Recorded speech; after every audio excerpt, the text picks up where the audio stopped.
Hello future nursing officer, good morning.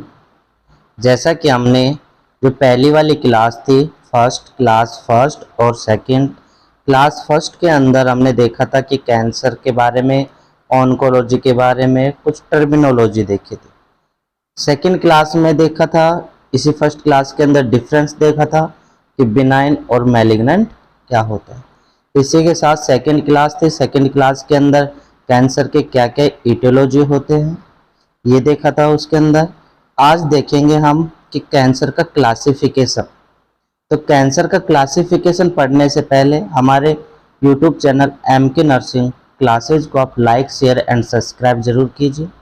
इसी के साथ हम स्टार्ट करते हैं क्लासिफिकेशन ऑफ कैंसर।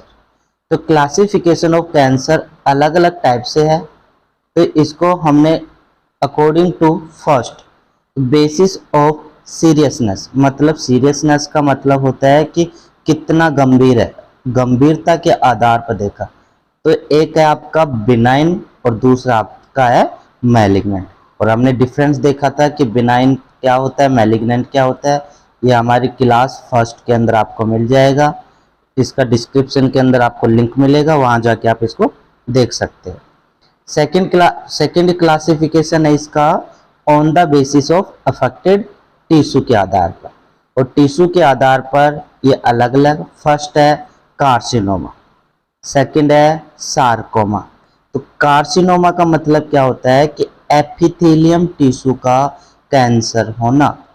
कार्सिनोमा का मतलब है कि जो आपका एपिथेलियम टिश्यू होती है उस टिश्यू के अंदर कैंसर हो जाना, उसको बोलते हैं कार्सिनोमा। और सार्कोमा होता है आपका ये कनेक्टिव टिश्यू का कैंसर होता है, कि कनेक्टिव टिश्यू के अंदर कैंसर होना उसको बोलते हैं सार्कोमा। थर्ड होता है आपका लुकेमिया। और लुकेमिया भी किसका होता है, कनेक्टिव टिश्यू, लेकिन ये फॉल्स कनेक्टिव टिश्यू होता है। ये मोस्टली ब्लड कैंसर को बोला जाता है। जो लुकेमिया होता है वो एक प्रकार का ब्लड कैंसर होता है। इसकी डिटेल हम पढ़ेंगे आगे जब MSN के अंदर चलेगा। ये ऑन्कोलॉजी के अंदर ही ल्यूकेमिया अलग से, ल्यूकेमिया के टाइप क्या होते हैं, ठीक है, तब देखेंगे इसको। अभी फिलहाल इसका क्लासिफिकेशन। फोर्थ है लिम्फोमा। और लिम्फोमा का मतलब होता है लिम्फ नोड के अंदर कैंसर हो जाना। तो फर्स्ट क्लासिफिकेशन था आपका on the basis of seriousness के आधार पर, दूसरा है आपका बेसिस ऑफ अफेक्टेड टिश्यू के आधार पर। जो थर्ड क्लासिफिकेशन है कंसिस्टेंसी के आधार पर, कंसिस्टेंसी के आधार पर इसको बोलते हैं हेमेटोलॉजिकल कैंसर। फोर्थ है आपका classification basis of affected organ या सिस्टम के आधार पर, कि कौन कौन से ऑर्गन अफेक्टेड होते हैं, कौन कौन से कैंसर सिस्टम अफेक्टेड होते हैं। तो इसके अंदर जो आपका फर्स्ट आता है सिस्टम के अकॉर्डिंग, जैसे अगर ब्रेन के अंदर हो रहा है तो ब्रेन ट्यूमर, ओरल के अंदर हो रहा है तो oral mouth cancer, lungs cancer, breast cancer, stomach cancer, prostate cancer, colon cancer, bone cancer, cervical cancer, blood cancer. ये सारे कैसे हैं, अकॉर्डिंग टू आपके सिस्टम के अकॉर्डिंग या ऑर्गन के अकॉर्डिंग। आगे देखिए, इसमें से सब जो सबसे ज्यादा मोस्ट होगा वो आपका है ब्रेस्ट कैंसर। ये इंपॉर्टेंट क्वेश्चन है। दूसरा जो इसके अंदर जो पूछा जाता है मोस्टली वो आता है आपका सर्वाइकल कैंसर, ठीक है। इसके आगे देखते हैं हम इसका TNM क्लासिफिकेशन। TNM क्लासिफिकेशन क्या होता है, ये आपका इंपॉर्टेंट क्वेश्चन है। इम्पोर्टेंट क्वेश्चन है ये, हर बार RUHS एग्जाम के अंदर पूछा जाता है, मेन एग्जाम के अंदर, कि सिर्फ क्वेश्चन आता है कि TNM क्लासिफिकेशन क्या होता है। तो TNM क्लासिफिकेशन को पढ़ने से पहले हमारे चैनल को आप लाइक शेयर एंड सब्सक्राइब जरूर कीजिए। इसी के साथ देखते हैं कि TNM मतलब क्या होता है। तो TNM, टी का मतलब होता है आपका ट्यूमर, कि जो ट्यूमर थी, जो गांठ थी, वो ट्यूमर कैसा होता है। एन का मतलब होता है आपका लिम्फ नोड, कि जो आपके लिम्फ नोड होते हैं कहाँ कहाँ प्रेजेंट होते हैं, कितने इन्वॉल्व होते हैं, उसको देखते हैं। एम का मतलब होता है आपका मेटास्टेसिस, कि कितना मेटास्टेसिस हो रखा है या नहीं हो रखा। तो इस TNM क्लासिफिकेशन को हम देखेंगे कि TNM classification system is use determine and extend of disease according to 3 parameter. 3 parameter है, एक टी है, दूसरा एन है, तीसरा आपका एम है। ये डिसाइड करता है किसको, कि जो डिजीज है वो कितनी फैली हुई है वो बताता है आपका टीएनएम क्लासिफिकेशन। तो इस टीएनएम का मतलब हो गया ट्यूमर की साइज कितनी है। एन का मतलब कि आपके जो कैंसर है उसके अंदर लिम्फ नोड एब्सेंस है या प्रेजेंस है, उसको एन बताता है। एम का मतलब मेटास्टेज, कितना डिस्टेंस हो रखा है, यानी कौन सी एक ऑर्गन से दूसरे ऑर्गन में फैला है या नहीं फैला है, वो आपका कौन सा है, मेटास्टेटिस। तो देखते हैं टी के बारे में देखेंगे। टी का मतलब हमने देखा ट्यूमर, तो ट्यूमर क्या होता है इसके बारे में। तो ट्यूमर के अंदर T0 से लेकर और कितना होता है आपका T4 तक पाया जाता है। T0 से लेकर T4 तक होता है। तो T0 से लेकर T4 तक देखते हैं। तो T0 का मतलब होता है यहाँ पे no evidence of primary tumour. अगर आपके कैंसर है और कैंसर के अंदर टीएनएम के अंदर T0 दिखा रहा है तो T0 कह रहा है कि आपको ट्यूमर नहीं है, ट्यूमर एब्सेंट है, इसमें कोई भी एविडेंस नहीं है ट्यूमर होने के। दूसरा है TIS। TIS का मतलब होता है tumour in situ. In situ का मतलब होता है जो कैंसर होता है, कैंसर फैलने से पहली वाली अवस्था होती है, कैंसर की पहली वाली अवस्था होती है, मतलब ट्यूमर इन सीटू या carcinoma in situ pre stage of cancer. अगर किसी की फाइल के अंदर TIS लिखा हुआ है, ट्यूमर इन सीटू लिखा हुआ है, मतलब ये कैंसर फैलने से पहली वाली अवस्था होती है, अभी कैंसर हुआ नहीं इसको। ठीक, आगे देखते हैं। T1। T1 का मतलब होता है ट्यूमर। T1 का मतलब है ट्यूमर साइज इंक्रीज हो रही है। क्या हो रही है, इंक्रीज हो रही है, कितने से कम और कितने से ज्यादा, तो tumour size increase but less than 2 centimetre. जो ट्यूमर की साइज है वो सिर्फ और सिर्फ 2 सेंटीमीटर से कम रहेगी। And investigation show presence of tumour. जब इसका आप इस कैंसर का डायग्नोस्टिक इवाल्युएशन करेंगे तो ये T1 कैंसर एंड ट्यूमर आपको आसानी से दिखाई देगी, सीन होने लग जाएगा। आगे देखते हैं T2। T2 का मतलब होता है आपका size of tumour more than 2 centimetre, यानी मोर देन तो 2 सेंटीमीटर लेकिन लेस देन 3 सेंटीमीटर, मतलब 2 से तो ज़्यादा होगी और 3 सेंटीमीटर से कम होगी। T3 का मतलब होता है size of tumour more than 3 centimetre, यानी मोर देन 3 से ज़्यादा बट कितने से कम, 5 सेंटीमीटर से कम होगी। और T4 का मतलब होता है जो ट्यूमर की साइज होती है मोर देन 5 सेंटीमीटर हो जाती है। तो इसके अंदर देखा कि T0 के अंदर तो कोई एविडेंस नहीं थे, नो एविडेंस। TIS के अंदर क्या था, प्री स्टेज है, प्री स्टेज किसकी, कैंसर की प्री स्टेज है। T1 के अंदर देखा, T1 के अंदर सिर्फ और सिर्फ लेस देन 2 सेंटीमीटर से कम ट्यूमर है। T2 के अंदर देखा तो इसके अंदर मोर देन 2 और लेस देन 3 सेंटीमीटर। T3 के अंदर देखा तो T3 के अंदर क्या है, मोर देन 3 और लेस देन 5 है। और जो आपका T4 है, T4 के अंदर मोर देन 5 सेंटीमीटर जो आपकी ट्यूमर की साइज होती है वो फैली हुई है। तो अगर आपकी फाइल में T नाम आ रहा है, T नाम का मतलब आपका ट्यूमर, और ट्यूमर के अंदर कितनी साइज फैली हुई है वो उसको डिसाइड करता है कि ट्यूमर कितना है, छोटा है या बड़ा है। आगे देखते हैं N। और N का मतलब क्या होता है, इसका मतलब होता है लिम्फ नोड इन्वॉल्वमेंट, कि आपके लिम्फ नोड कितने इन्वॉल्वमेंट हो रखे हैं। तो फर्स्ट है आपका NX। NX का मतलब होता है आपका lymph node involvement can not be assessed, कि जो अगर फाइल के अंदर T, आगे देखेंगे स्टेजिंग के अंदर क्या होता है, पहले यहाँ पे NX का मतलब होता है कि लिम्फ नोड आपका इन्वॉल्वमेंट नहीं है, असेस नहीं कर सकते आप इसको। N0 का मतलब है no evidence of involvement of lymph node, क्या आपके लिम्फ नोड के कोई भी एविडेंस आपको नहीं मिलेंगे। N0 का मतलब भी लिम्फ नोड इन्वॉल्व नहीं है।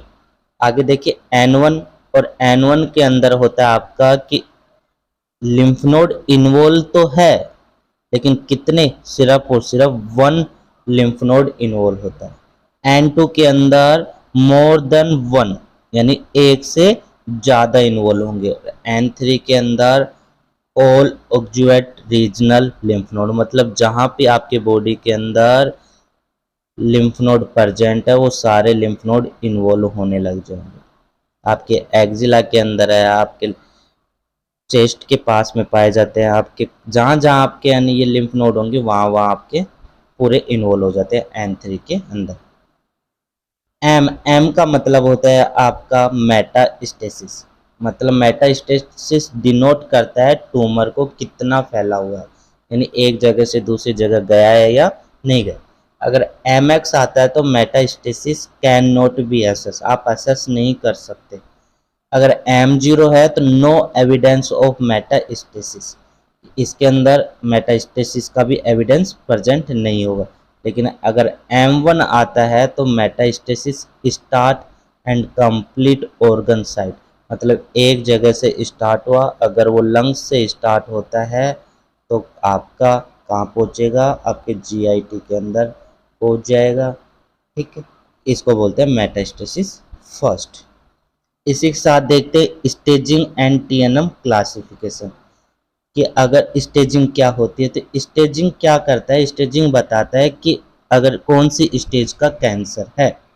बोलते हैं कि कैंसर है आपका, कैंसर फर्स्ट स्टेज का चल रहा है, लास्ट स्टेज आपका कैंसर है, थर्ड स्टेज आपका कैंसर है, अभी तो अब ठीक हो सकता है, अन्यथा नहीं होगा, डेथ हो जाएगी लास्ट में। तो वो स्टेजिंग डिसाइड करते हैं कि कौन सी स्टेजिंग है। तो कैंसर की जो स्टेज होती है, तो फर्स्ट स्टेज के अंदर जब कैंसर होता है तब क्या होता है, तो फर्स्ट स्टेज के अंदर देखा होगा TNM, M0 के अंदर नो एविडेंस, किसका, मेटास्टेसिस का। N के अंदर लिम्फ नोड का भी एविडेंस नहीं था। T1 के अंदर भी क्या था, आपका जो ट्यूमर की साइज थी वो सिर्फ और सिर्फ कितनी बड़ी हुई थी, लेस देन 2 सेंटीमीटर से कम थी, लेकिन आपको कैंसर डिसाइड नहीं हुआ था। तो इसके अंदर कह रहा है कि tumour lesion is remove by radiation therapy.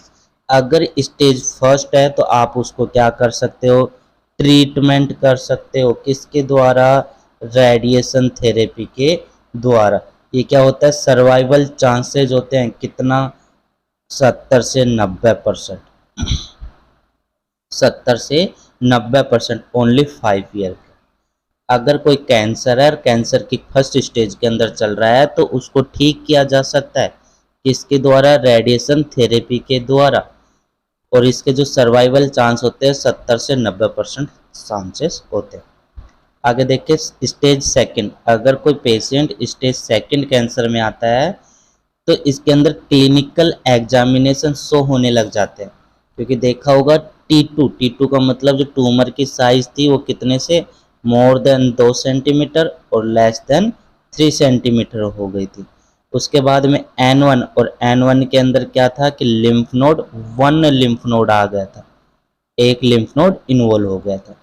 तो क्लिनिकल एग्जामिनेशन करने पर शो होता है एविडेंस कि local spread into surrounding tissue, कि एक जो कैंसर है वो धीरे धीरे फैलने लगा है सराउंडिंग टिश्यू के पास में, एक टिश्यू से दूसरे टिश्यू के अंदर। और इसके अंदर क्या हो, 1 लिम्फ नोड इन्वॉल्वमेंट भी हो गया। इट इज सर्वाइवल चांसेज है कितना, 40 से 50% ओनली। कब तक, 5 ईयर तक। These stage tumour lesion of operable, यानी इसकी सर्जरी की जा सकती है, and respectable cutting of tumour in pieces, जो ट्यूमर है उनकी छोटे छोटे टुकड़ों में काट के इसको बाहर निकाल सकते हैं। मतलब आप कह सकते हो कि स्टेज सेकंड भी आपकी कैसी होती है, ट्रीटेबल होती है, इसमें पेशेंट सर्वाइव कर सकता है। बात करें स्टेज थर्ड, और स्टेज थर्ड के अंदर T3 N2 M0 होता है। तो T3 के अंदर जो ट्यूमर की साइज होती है वो मोर देन 3 सेंटीमीटर और लेस देन 5 सेंटीमीटर हो जाती है। N2 के अंदर मोर देन 1 लिम्फ नोड, यानी एक से ज़्यादा लिम्फ नोड इन्वॉल्व हो जाते हैं। और M0 के मतलब अभी मेटास्टेसिस नहीं हुआ, इसको आप ठीक कर सकते हो। तो क्लिनिकल एग्जामिनेशन कराएंगे तो शो हो जाएगा, और शो क्या होगा कि इसके अंदर प्राइमरी ट्यूमर देखने को मिलेगा, लिम्फ नोड भी देखने को मिलेगा, इसके अंदर जो ट्यूमर के लीजन होते हैं वो भी ऑपरेबल हो सकते हैं, मैंने बताया भी ठीक हो सकते हैं, but not expectable. It is a survival chances होते हैं 20 से 25% ओनली 3 ईयर के लिए। इसमें इसको ऑपरेशन के द्वारा ठीक किया जा सकता है, पर कह नहीं सकते ये पूरी की तरह कंप्लीट ठीक होगा भी या नहीं होगा। स्टेज फोर्थ, और स्टेज फोर्थ के अंदर देखते हैं T4N3M1, मतलब T4 के अंदर ट्यूमर की size more than 5 centimetre, lymph node आ गए, ऑल बॉडी के अंदर लिम्फ नोड हो इन्वॉल्वमेंट हो गए, और मेटास्टेसिस का मतलब एक जगह से दूसरी जगह जाने लगे। मतलब इसके अंदर क्या कह रहा है, क्लिनिकल एग्जामिनेशन शो करेगा ऑन सराउंडिंग टिश्यू, आसपास के जितने टिश्यू है उसके अंदर, प्लस ऑल लिम्फ नोड, जितने भी लिम्फ नोड है वो भी इन्वॉल्व हो जाएंगे, मेटास्टेसिस कंप्लीट हो जाएगा। इट इज सर्वाइवल चांसेस, सिर्फ 5% का सर्वाइवल चांसेज होते हैं सर्वाइवल के कि जिंदा रह सकता है, ओनली फॉर 2 ईयर तक। The cancer has spread through the blood and lymphatic system to a distance site of the body, और एक जगह से दूसरी जगह भी फैलने लग जाता है, और इसके अंदर पेशेंट की क्या होती है, डेथ होती ही होती। तो हमने देखा आज TNM क्लासिफिकेशन, स्टेजिंग बताता है कि आप कौन सी स्टेज में चल रहे हो कैंसर के में, ये आपका TNM क्लासिफिकेशन इसी के द्वारा डिसाइड होता है। इसके साथ हमने देखा कैंसर का क्लासिफिकेशन क्या होता है। तो अगर हमारी वीडियो अच्छी लगी हो तो आप लाइक शेयर एंड सब्सक्राइब ज़रूर कीजिए, और अपने साथ वाले उन सभी को आप शेयर कीजिए ताकि उन तक भी ये जो वीडियो पहुंच सके और वो भी पढ़ सके। Thank you so much.